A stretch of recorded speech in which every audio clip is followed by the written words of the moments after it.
Ito naman, Pelicans at saka Grizzlies. So alam na natin na suspendido itong si Ja Morant at na-trade na to si Dillon Brooks sa Toronto. Kasi Canadian citizen naman to, naglaro nga to sa World Cup Team Canada.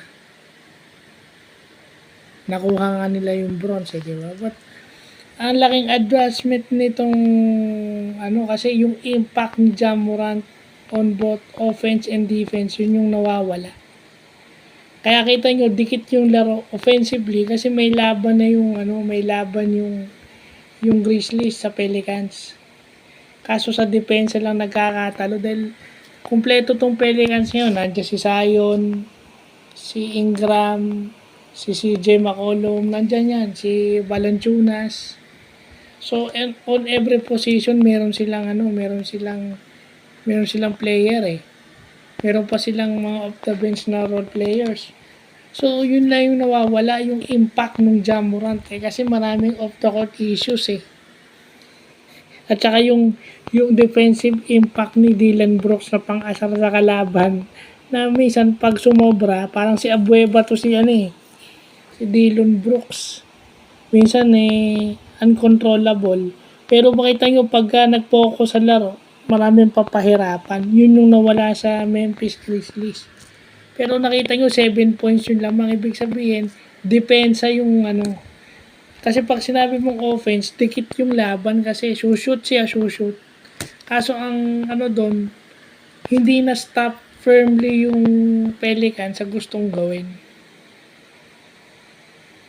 Kumbaga nagpapalitan sila kung sino yung nakauna, kagaya nung nangyari, nakauna yung Pelicans, yun ang nananalo. Kasi hindi ma-stop yung Pelicans eh. Ganun yun.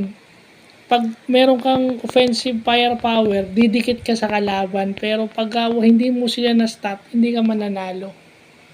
Kasi parehong high scoring eh. High scoring yung 104 to 111. So, ibig sabihin, yung 7 points na lamang ng New Orleans, sa madaling salita, yun yung nagkataon ng problema ng Grizzlies defensively. So, yung 7 points na nawala, 7 points na lamang ng kalaban nila, dahil nagka-problema yung depensa nila. So, maganda yung mga laro, no? Bibira lang tayo nakakita ng tambakan. Pero makikita natin pag kumpleto yung lineup ng bawat team. Kumpleto gaya nitong New Orleans Pelicans, kumpleto to. So nakikita mo yung potential nito pag kumpleto lineup nito. Iba. Kaso itong si Zion Williamson hindi makakumpleto ng isang season eh. So, yun lang po.